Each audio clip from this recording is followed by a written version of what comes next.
साथियों नमस्कार। आज मैं आपके सामने आप सभी के सामने सबला जी रेवारी और इनके पुत्र सिद्ध शिरोमणि बाबा मस्तनाथ जी रेवारी का इतिहास आपको बताने वाला हूं। तो वीडियो में हमारे साथ में लास्ट तक बने रहिए। अगर इतिहास में कोई त्रुटि कमी लगे तो अपना छोटा भाई समझकर क्षमा करना और उस कमी को दूर करने के लिए अपने ज्ञान से आप कमेंट में अपनी राय बता सकते हैं, जिससे मेरे युवा साथियों को सबला जी रेवारी और इनके पुत्र बाबा मस्तनाथ जी रेवारी के इतिहास के बारे में सही से जानकारी हो सके।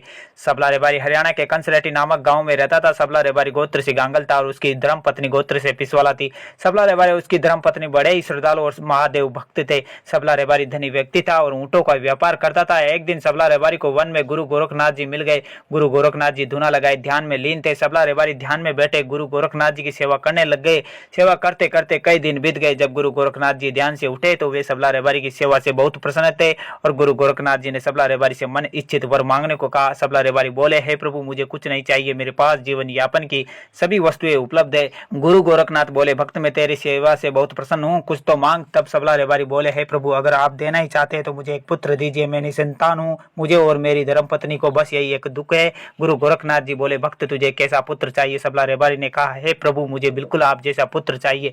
गुरु गोरखनाथ जी ने सबला रेवारी को वरदान देकर अंतर्ध्यान हो गए। फिर एक दिन सबला रेवारी और उसकी धर्मपत्नी को वन में वट वृक्ष के नीचे गुरु गोरखनाथ अवतार एक शिशु बच्चा मिला जो स्वयं गुरु गोरखनाथ थे। सबला रेवारी ने उस बच्चे का नाम मस्ता रेवारी रखा। बचपन में ही मस्ता रेवारी ने अनेक चमत्कार दिखाने शुरू कर दिए, जैसे गायों की रक्षा करना, अकाल में बारिश करवाना। ऐसे अनेक चमत्कार बचपन में करने लगे। तब सबला रेवारी ने मस्ता रेवारी को 12 वर्ष की आयु में गुरु नरमाई नाथ जी को सौंप दिया। गुरु नरमाई नाथ जी ने मस्ता रेवारी का नाम मस्तनाथ रख दिया और उनके सिद्ध योगी बनने की शिक्षा दीक्षा शुरू कर दी।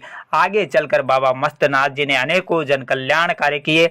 स्थल बौर मठ का दोबारा पुनर्स्थापना की। बाबा मस्तनाथ जी का नाथ संप्रदाय में अग्रणी स्थान है और रेवारी समाज के ऊपर हमेशा अपनी दया दृष्टि बनाए रखते हैं। आज भी बाबा मस्तनाथ जी की समाधि पर प्रथम चढ़ावा और पहली पूजा रेवारी समाज की ही होती है। साथियों आप अपनी कमेंट में राय जरूर बताएं। साथियों आप बाबा मस्तनाथ जी के लिए इस वीडियो को ज्यादा से ज्यादा लाइक करें और शेयर करें और बाबा मस्तनाथ जी के लिए आप यूट्यूब चैनल को सब्सक्राइब जरूर करें और पहली बार हमारे फेसबुक पेज पर आ रहे हो तो फेसबुक पेज को फॉलो करके जरूर जाए। जय बाबा मस्तनाथ की।